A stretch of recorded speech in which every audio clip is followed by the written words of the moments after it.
Dicen que cuando una madre maldice a un hijo o le desea algo de corazón, ya sea bueno o malo, se cumple tal cual. Y esta historia que les vengo a narrar así sucedió y ocurrió hace unos años atrás.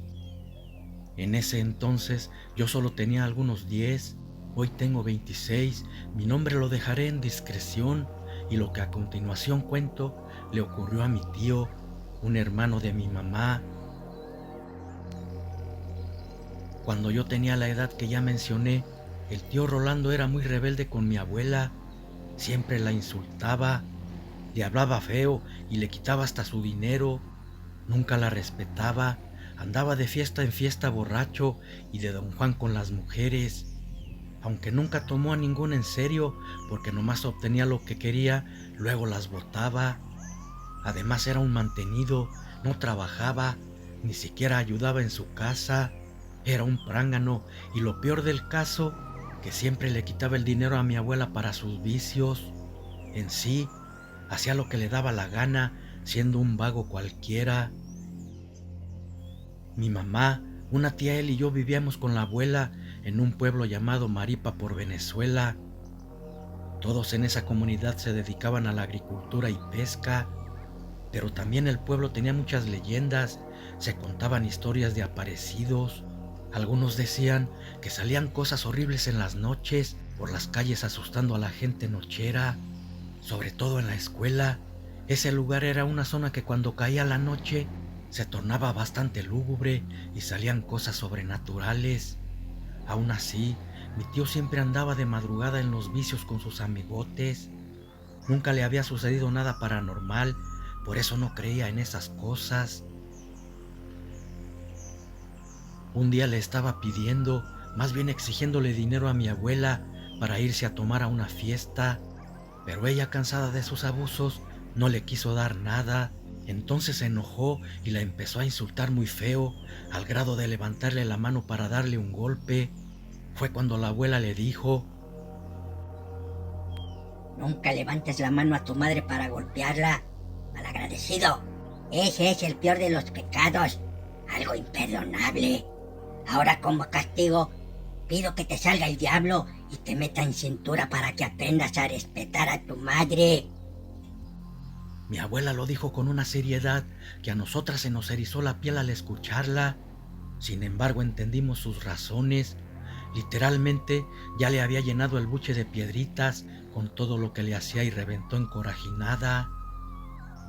Pero mi tío, en vez de sentir miedo, se echó a reír y le dijo burlón: "No te tengo miedo a ti, mucho menos al diablo". Luego se salió de la casa muy molesto porque no le quiso dar dinero. Llegó a la fiesta que había en el pueblo. Por fortuna para él era familiar, no necesitaba dinero para comprar cerveza y se puso a tomar como loco con sus amigos y a bailar con mujeres. Ya cuando eran como las 3 de la madrugada, todos decidieron irse a otro lugar, a donde según había otra pachanga mejor que en la que estaban. Él mismo nos contó de propia boca que todos iban caminando ebrios en la calle, echando relajo, contando chistes y bromeando. De repente le dieron ganas de orinar y les dijo que se iba a parar un momento, que siguieran, luego los alcanzaría. Casualidad o porque el destino así lo tenía preparado, pero resulta que en donde se dispuso a hacer su necesidad quedaba frente a la escuela, el lugar que la gente decía se aparecían cosas. Pero si a él en su buen juicio no le importaba, mucho menos tomado, ya que ni siquiera se acordaba de la maldición que le había echado mi abuela. Llegó a la puerta y se metió a dicha escuela para no ser molestado al estar haciendo su necesidad. Luego se puso a orinar en un montecito de tierra, cuando en eso sintió una brisa muy fría que le recorría hasta los huesos, haciéndole sentir una presencia. Volteó para todos lados, sin embargo, no había nadie, pero seguía sintiendo que estaba siendo observado por alguien. Pensando que era alguno de sus compañeros, escondido para hacerle una broma, gritó que saliera de donde estaba escondido sin obtener respuesta. Cuando terminó de orinar, al buscar a sus compañeros vio que no estaban, Se dio cuenta que ya iban lejos y empezó a caminar tan rápido como pudo, tratando de darles alcance. Pero dice que entre más se acercaba a la esquina de la escuela, veía un bulto negro, entonces se dio más prisa para alcanzarlos. Forzosamente tenía que pasar por ese lugar y mientras más se acercaba, más grande se hacía el bulto, como si fuera creciendo. De momento no sintió miedo al pensar que era uno de sus amigos. No obstante, cuando lo tuvo a una distancia más corta, se dio cuenta que se trataba de un toro negro muy grande con los ojos rojos, cuernos enormes picudos y brillantes como de plata. Sus dientes eran grandes y afilados, de los cuales le escurría una baba verde sobre su boca.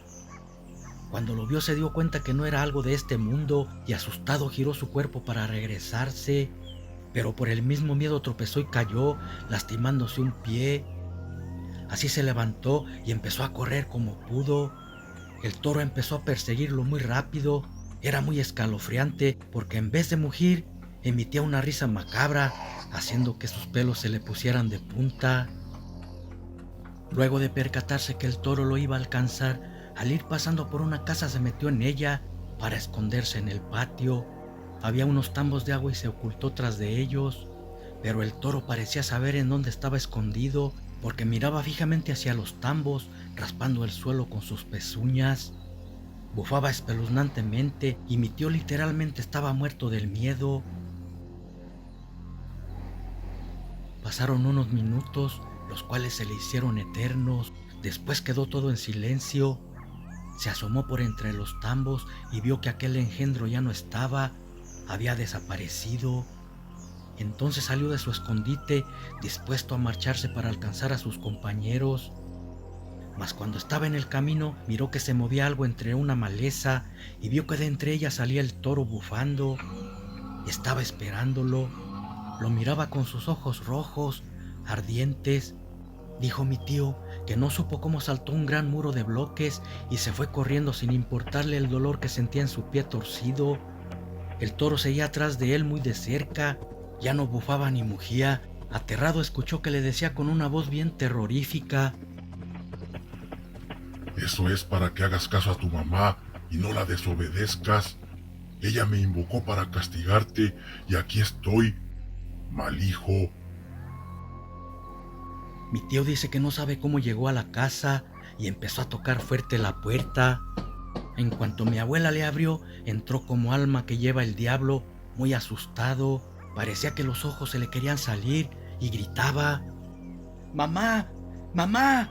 ¡Cierra la puerta! ¡Que el diablo me está siguiendo! Luego se arrodilló y le dijo: Perdóname, mamá, ya no te vuelvo a insultar ni a maltratar. Me voy a portar bien. La abuela sintió algo afuera y al asomarse por la ventana vio al toro negro que se estaba alejando de la casa. De esto ya hace 16 años. Desde entonces se hizo cristiano evangélico. En sus reuniones siempre cuenta esa experiencia que vivió en carne propia como ejemplo. Dice y asegura que si una madre pide algo de corazón sí se cumple, porque a él se le cumplió. Verdaderamente fue una aterradora experiencia la que vivió por ser así con su madre, un desconsiderado, y cree que el diablo vino a castigarlo.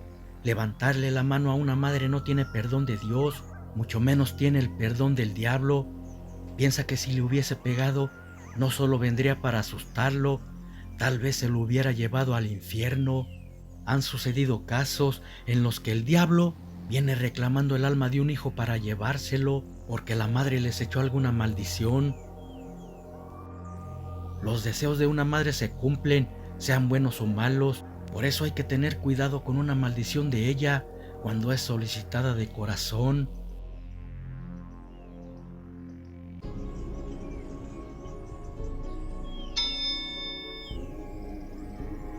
La mayoría sabemos que lo paranormal existe, y aunque en esto hay mucho escepticismo, no son pocas las personas que han vivido algo sobre este tema tan escabroso. De más sale de sobra decir que son cosas aterradoras. En lo personal voy a compartirles estos sucesos que a lo largo de mi vida he tenido. Son cosas muy escalofriantes y sé que a cualquiera les daría miedo vivir algo de lo que me sucedió y que a continuación les voy a contar. Todo empezó una tenebrosa noche. En ese entonces yo tenía alrededor de 7 años. Recuerdo bien que esa vez había una fuerte tormenta y a mí me dieron ganas de ir a hacer mis necesidades. Esa noche no recuerdo por qué no le dije a mamá que me acompañara.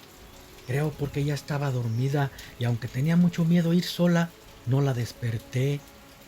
Cabe mencionar que el baño estaba afuera en el patio, en el cual estaban los tendederos, que por cierto, mi mamá había dejado sábanas y ropa tendida en dicho patio. Estaba techado con láminas y las había tendido ahí para que no se mojaran.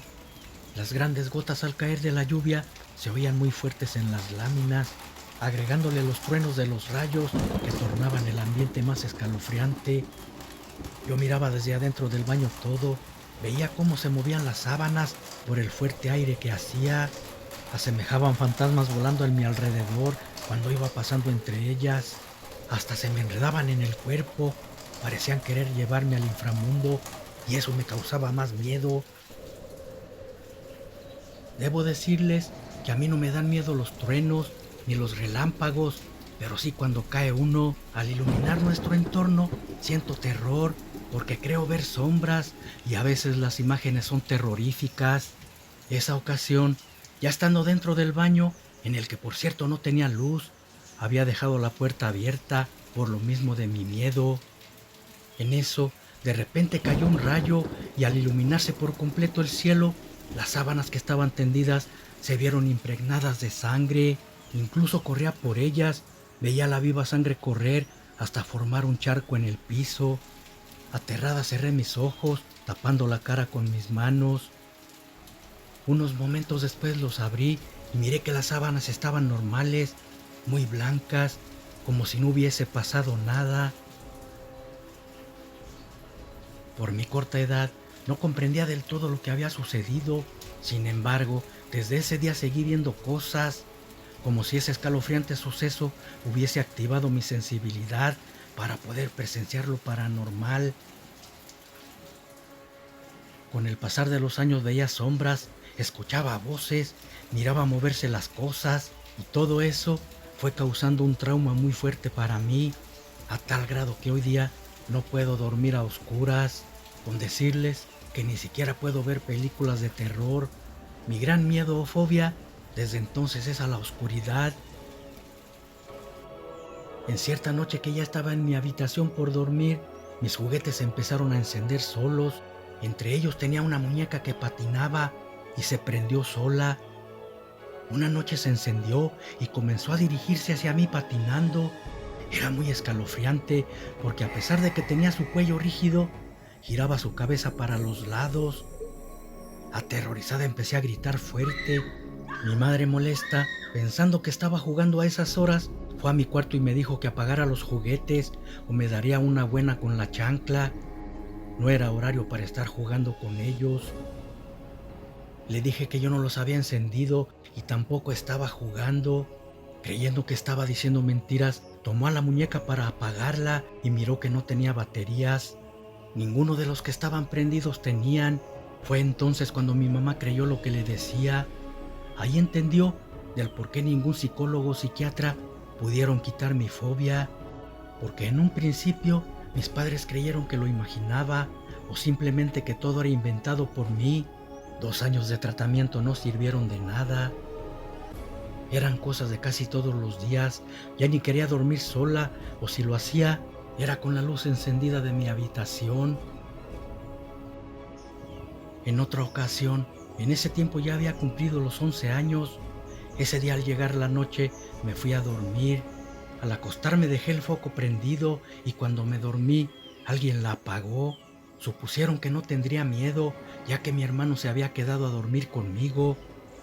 No sé qué fue, pero algo me hizo despertar en la madrugada. Sentí como que alguien estaba a mi lado mirándome. Al abrir mis ojos ahí estaba. Era una cabeza humana, pero sin cuerpo.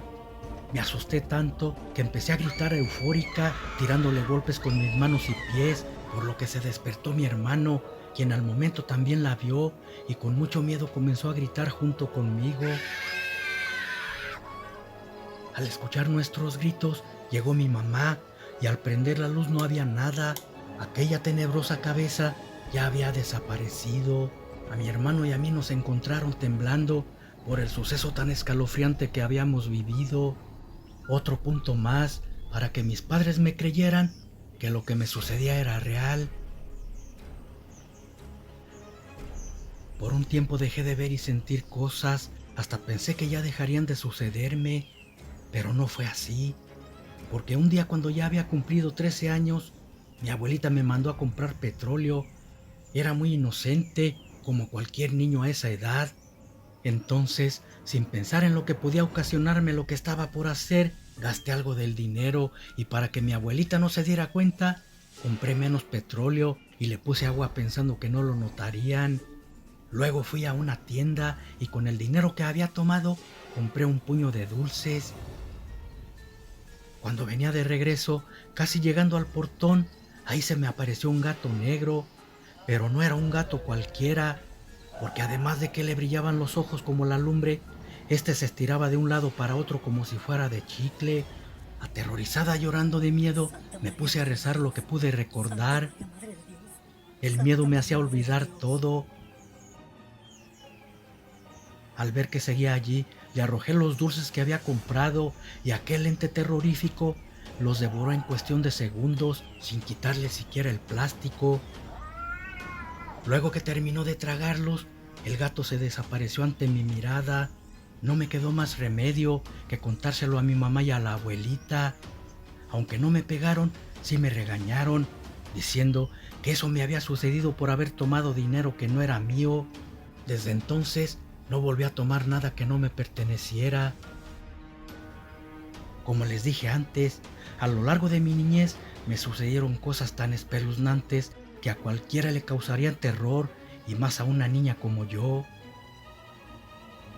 Recuerdo que en otra ocasión se me apareció un señor. Esa vez fui de visita con una de mis tías al pueblo de donde son mis papás. Me dieron ganas de hacer mis necesidades y entré al baño. Estaba muy tranquila sentada en el inodoro. De repente vi parado enfrente de mí a un señor. No sé cómo apareció, pero tenía toda su ropa mojada, mirándome fijamente. Hasta le estaba escurriendo el agua de tan mojado que se veía. Eso me aterrorizó mucho, debido a que ni siquiera podía correr. Solo me puse a rezar y no supe para dónde se fue, simplemente desapareció. Sin embargo, lo que más me sorprendió fue que de donde estaba el señor parado, después que desapareció, no había ninguna gota de agua, siendo que le escurría de su ropa empapada. Cuando mi madre y mi tía vieron cómo llegué de asustada, me preguntaron qué tenía. Luego que les conté, me abrazaron. Después tuvieron que bendecir toda la casa porque ellas sabían que yo veía esas cosas y pensaron que lo que había visto no era bueno. Tal vez el hombre que vi se había ahogado en un río que pasaba cerca de su casa, por eso se me apareció mojado. Estas son algunas de las cosas que viví desde los 7 años hasta los 13 y hoy día a mis 50 no he podido olvidarlos, porque incluso aún tengo miedo a la oscuridad, dormir con la luz apagada, ver películas o cualquier programa que sea de terror. Por todo eso que he vivido, para mí no ha sido fácil superarlo, aunque en estas fechas ya sea un adulto.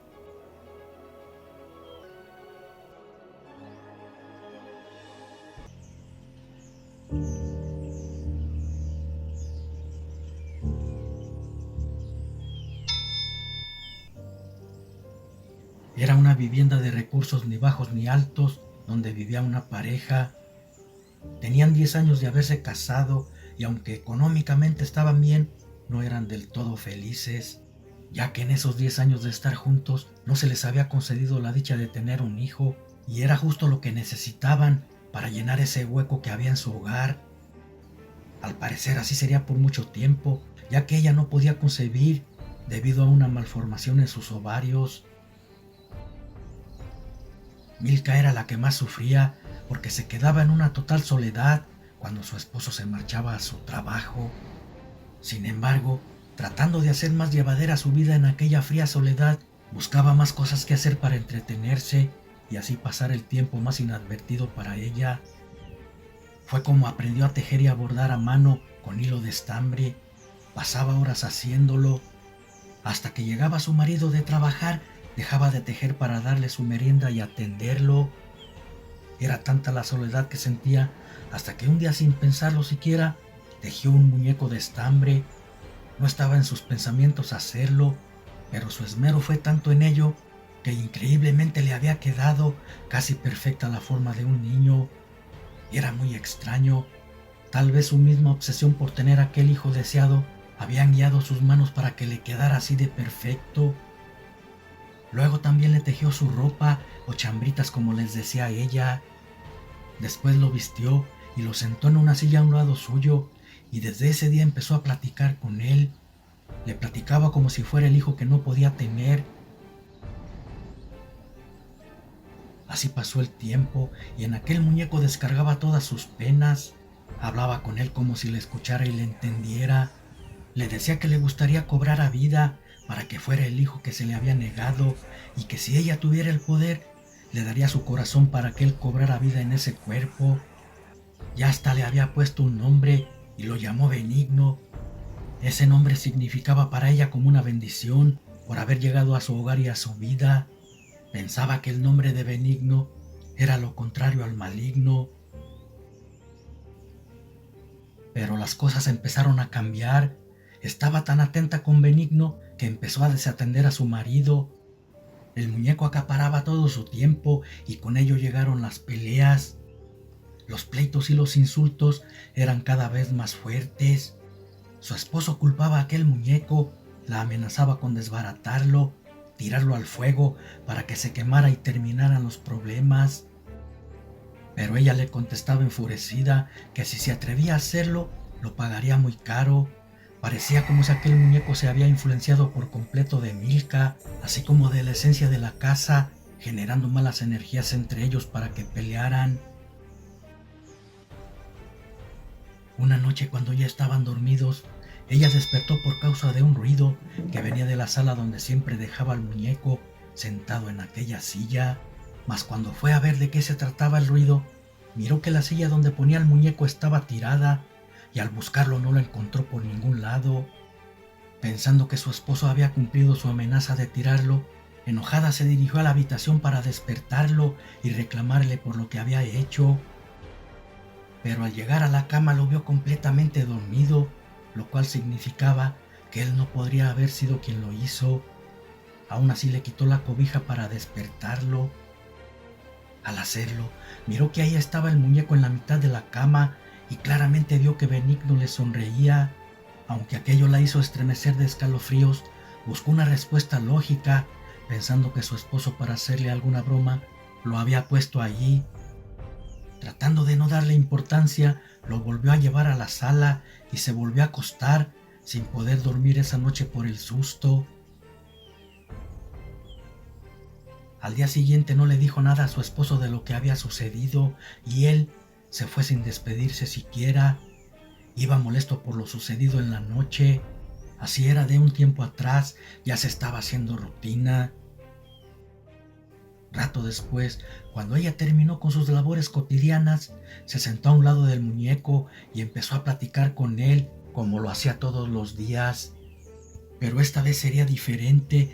Tenía que llamarle la atención a Benigno por lo de la noche anterior, y le dijo que no se anduviera levantando por las noches para asustarla. Debía portarse bien si no quería ser castigado. Lo hacía solo por platicar algo con el muñeco.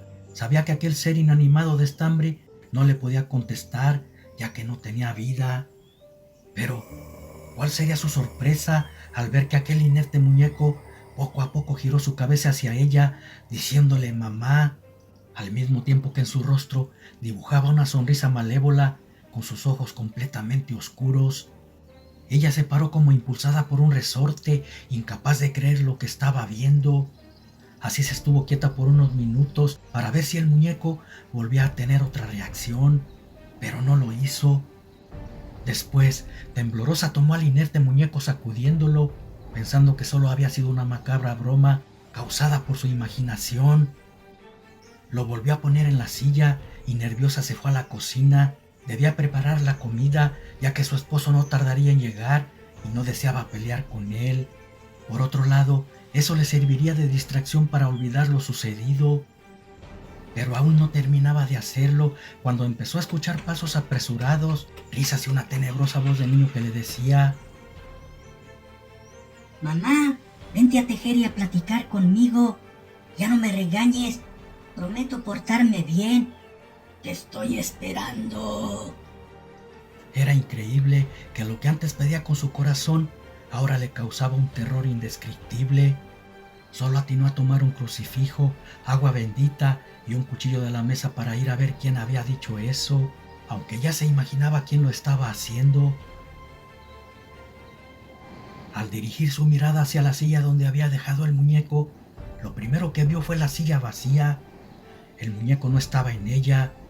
Entonces escuchó una puerta cerrarse y la misma voz de niño que le decía: Acá estoy en tu habitación. ¿A que no me encuentras? Aterrada, no se podía mover. Cayó en cuenta que ella le había dado permiso a ese ser demoníaco para que entrara en su hogar por medio del muñeco que ella misma, obsesionada por el deseo de tener un hijo, había creado. Ahora el mal estaba en su casa, dentro de su creación, y no sabía cómo deshacerse de él. Los ruidos y las voces seguían escuchándose dentro de la habitación, pero más espeluznantes. Ella no se atrevía a entrar, pensaba que aquel ente había cobrado vida en el muñeco para llevársela, ya que la creía su madre. Al ser ella su creadora y por su desvariada obsesión, se creó un vínculo, acumulando energías malignas dándole vida. El innombrable había escuchado su petición, concediéndole cobrar a vida el muñeco con un espíritu demoníaco. Causaba riñas entre ella y su esposo para que se alimentara aquel ser y se hiciera poderoso. Solo así podría apoderarse de ese hogar por medio del muñeco. Temerosa abrió poco a poco la puerta y entró lentamente. Entonces vio al muñeco sentado en la cama. Su rostro tenía una sonrisa tan terrorífica que de solo verlo sintió escalofríos. El ser diabólico le dijo: Ven, mamá. Recuéstate conmigo y cuéntame la historia de un muñeco para dormirme.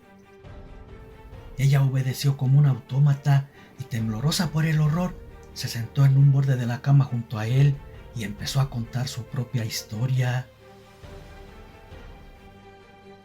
Un día, obsesionada por tener el hijo que se le había negado por Dios, una mujer que quería ser madre creó un muñeco de estambre y con su corazón deseó que tuviera vida pero que no fuera malo. Mas aquel muñeco, lejos de ser bueno, se hizo malo al haber sido poseído por un ente maligno para destruir el que era su hogar y junto con él a su familia, causándoles terror. Pero más se lo causó a quien pidió ser su madre, lo cual no tiene perdón. Pero así como ella lo creó, también podía destruirlo porque es malo y ya no era deseado en esa casa. En ese momento también ella dibujó una macabra sonrisa. Sacó el crucifijo, el agua bendita y el cuchillo que llevaba oculto. Entonces, rápidamente antes de que el muñeco reaccionara, roció el agua en su cuerpo, le puso el crucifijo en pleno rostro y clavó el cuchillo en donde creía tenía el corazón ese demonio. Solo se escuchaban los gritos espeluznantes de aquel muñeco y las oraciones de Milka que no cesaban, haciendo más macabra la escena. De repente quedó en un silencio total. Cuando su esposo llegó de trabajar, se le hizo raro no verla en la sala tejiendo ni platicando con el muñeco. Fue a buscarla a la cocina y miró que la comida ya estaba hecha, pero no la vio a ella. Antes de entrar a su cuarto para buscarla ahí, miró una hebra de estambre en el piso. La tomó y fue siguiéndola hasta que el hilo se perdió debajo de la cama. Al agacharse, vio a su esposa tirada. Estaba enredada entre la madeja de estambre. Ella, cuando despertó, no sabía o no recordaba cómo había sucedido todo, pero el muñeco estaba desbaratado, solo que el hilo quedó enredado en todo su cuerpo. Estaba viva, pero muy aterrada, y no sabía cómo, pero había deshecho lo que causó al hacer aquel muñeco infernal que se la quería llevar. Pero gracias a que no había perdido del todo la fe, pudo salvarse. En esas cosas, además de poder perder la vida, se puede perder el alma también. Fue algo increíble cuando se lo contó a su esposo, pero él le creyó por la forma en que la había encontrado. Se cambiaron de casa, ya no pelearon entre ellos y desde entonces no volvió a tejer ni a desear un hijo. Entendió que solo Dios sabe por qué hace las cosas.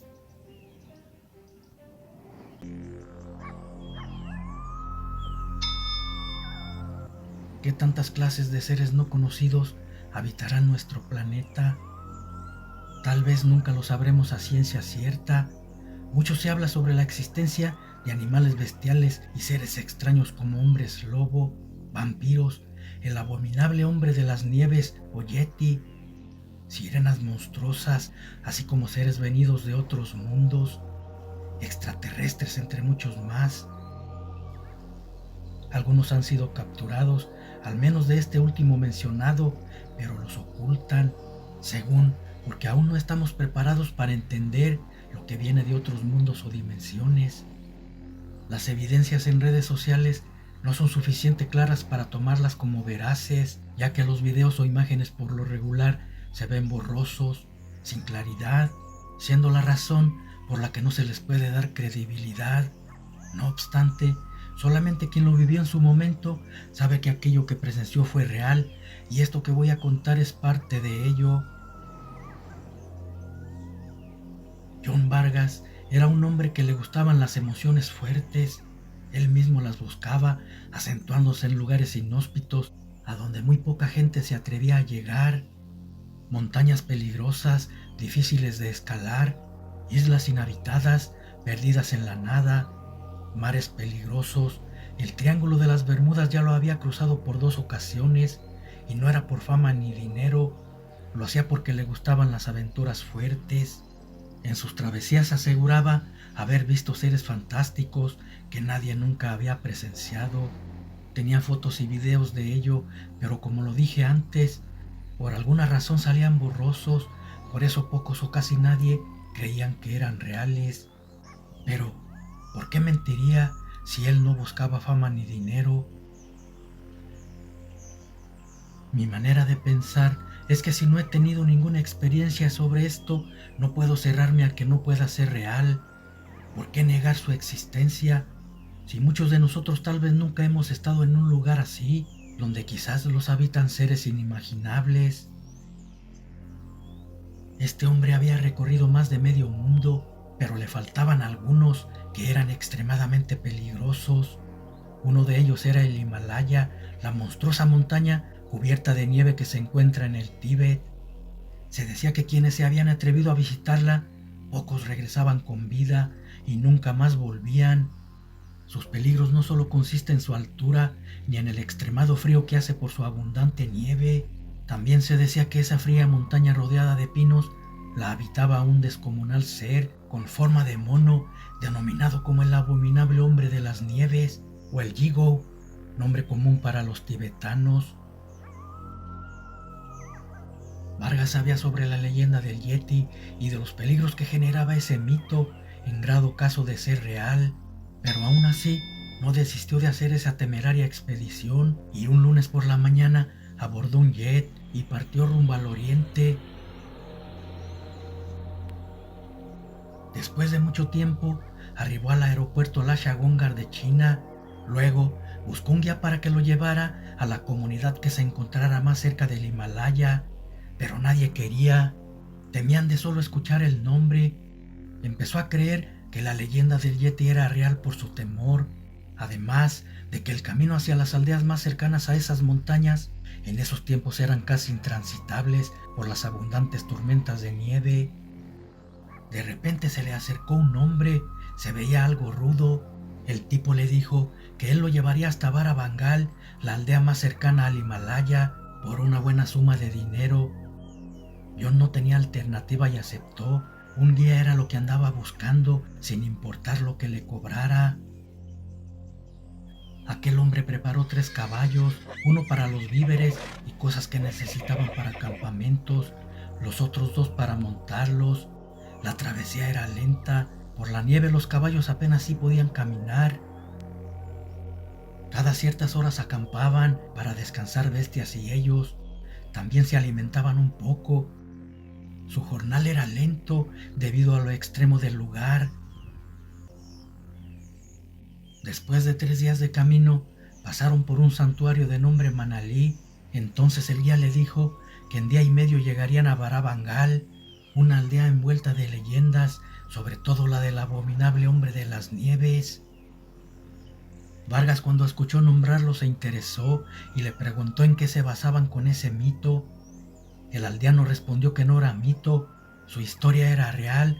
Muchos habían tenido un encuentro con él, aparecía de improviso, y los que sobrevivían decían que era un ser enorme de 3 a 5 metros de altura, parecido al orangután, de pelaje completamente blanco como la nieve.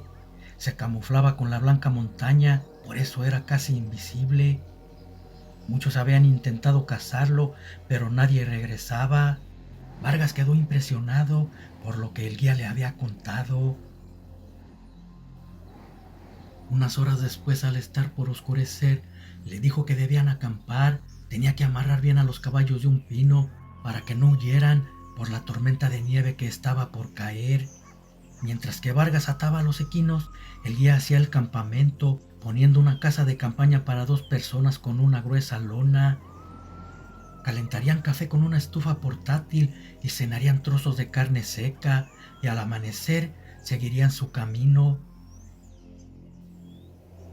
Poco antes de oscurecer, alrededor de las 4 de la tarde, comenzó una fuerte tormenta. El potente aire parecía que se llevaría el campamento junto con ellos dentro, pero el guía la había asegurado bien, atándolo con estacas bien clavadas en el piso. Afuera los caballos empezaron a relinchar, parecían estar nerviosos por algo. 2 de ellos, asustados, reventaron sus ataduras y salieron huyendo. De repente escucharon fuertes pasos muy cerca, luego gruñidos, después un rugido y el caballo relinchar para enseguida mucho silencio. Solamente se escuchaba el incesante viento. John quiso salir, pero el guía lo detuvo, haciéndole una seña con el dedo en su boca para que guardara silencio. En eso, vieron la descomunal figura de un ser parecido a un mono por una rendija de la lona, parado frente a ellos entre la nieve. Pero este era blanco con una increíble fuerza. Había matado a un caballo solo con sus puños. Luego, de zarpazos, destrozó la casa de campaña, quedando a su merced los 2 hombres. Vargas alcanzó a ver una garra ir hacia él, después ya no supo más de sí. Cuando despertó estaba en una cueva. El golpe solamente lo había desmayado, no tenía ninguna herida. El guía no corrió con la misma suerte, estaba muerto a su lado. Trató de huir, pero al tratar de salir de aquella cueva corriendo, se detuvo en seco. De no haberlo hecho, hubiese caído al precipicio. La madriguera del yeti estaba en lo más alto de la montaña. Un potente rugido le avisó que la bestia llegaría. Al aparecer, miró que en el hocico traía un pedazo de carne de caballo y se lo arrojó para que comiera. Pero no lo hizo. Sintió náuseas de ver la baba de esa bestia escurrir por la carne. Sin embargo, sabía que de no comer moriría de hambre y se aguantó lo más que pudo. Cuando ya no resistió el hambre, limpió con nieve la baba y con algo de repulsión devoró aquel trozo de carne cruda. Estaba hambriento. Fueron días los que estuvo en la cueva del abominable hombre de las nieves. Unos sentía que en cualquier momento lo devoraría y otros parecía que para la bestia no existía. De repente el cuerpo de Elías desapareció. No supo qué hizo con él, simplemente ya no lo vio. A Vargas la bestia lo tenía en un rincón de la caverna. No sabía qué le deparaba el destino. Era mucha incertidumbre, porque de haber querido matarlo, lo hubiese hecho desde el principio. Cierta ocasión que el abominable ser salió, John se atrevió a inspeccionar la cueva. Era muy grande y en un recoveco descubrió algo así como una recámara o nido, y ahí vio a un pequeño ser. Tenía algunos meses de haber nacido. El abominable hombre de las nieves era hembra. También miró restos del guía. Quería decir que con él había alimentado a su cría y pensó que tal vez lo tenía ahí para después ser su comida y se aterrorizó. En ese momento escuchó rugidos. La hembra yeti anunciaba su llegada y corrió a su lugar donde estaba cautivo. Traía consigo un enorme oso. Se notaba que había tenido una feroz lucha con él porque también estaba herida y venía furiosa.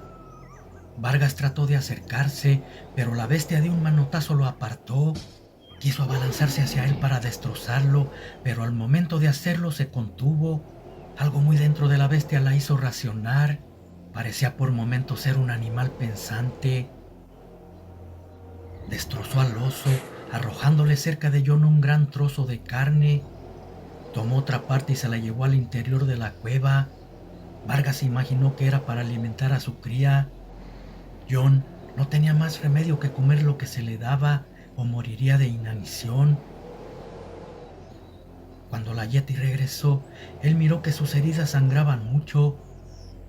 Rasgó parte de su camisa y, temeroso de una reacción violenta como la de hacía un momento, lentamente se acercó a ella. Humedeció el trapo en un charco de nieve derretida y esa vez la bestia se dejó curar sin ponerse agresiva. No obstante, había roto su camisa. Ahora el frío le calaba hasta la médula de sus huesos y así no duraría mucho con vida. Entonces, increíblemente, la yeti con una de sus garras lo acurrucó en su cuerpo, entre su abundante pelaje blanco, transmitiéndole calor, y así durmió con ella. Fueron reacciones incomprensibles de cuando la naturaleza y la humanidad se unen en momentos críticos, adversos, tratando de sobrevivir. Vargas había curado sus heridas y la bestia evitó que muriera congelado, transmitiéndole calor con su cuerpo. Tampoco le hizo daño como al guía, algo fuera de lo normal por ser un ser irracional. A la mañana siguiente, el clima estaba más tranquilo, no hacía viento ni caía nieve. De repente, la yeti tomó bruscamente a John. Este pensó que lo mataría, pero no. La bestia lo cargó en sus peludos hombros, escalando pendiente abajo por la escarpada montaña cubierta por la fría nieve. Con una facilidad increíble llegó hasta abajo, continuó su camino, llegando al lugar de su campamento donde los había atacado antes. La abominable bestia lo depositó en la nieve, luego escarbó entre ella. Parecía buscar algo hasta que desenterró una chamarra y se la entregó a Vargas. Definitivamente el animal era pensante. Después que se la puso, el yeti lo cargó de nuevo e inició su camino entre los pinos. Quería acercarlo a una población donde pudieran ayudarlo. Contrario a los caballos, era rápido caminando entre la nieve y en unas cuantas horas a la distancia divisó una aldea. Era el poblado Barabangal. Lo dejó entre los pinos, de ahí él debía continuar solo. Luego el abominable hombre de las nieves regresó a su guarida. No podía creerlo, la enorme criatura no solo perdonó su vida, también lo había llevado cerca de una población donde pudieran auxiliarlo. Cuando llegó a la aldea, los pobladores lo acogieron brindándole ayuda. Solo debía esperar la primavera para poder regresar a casa. Vargas les dijo que se había perdido en una expedición. Nunca diría que había sido salvado por la abominable criatura de las nieves. Estaba en deuda con ella y guardaría el secreto. No podía traicionar a quien perdonó y salvó su vida.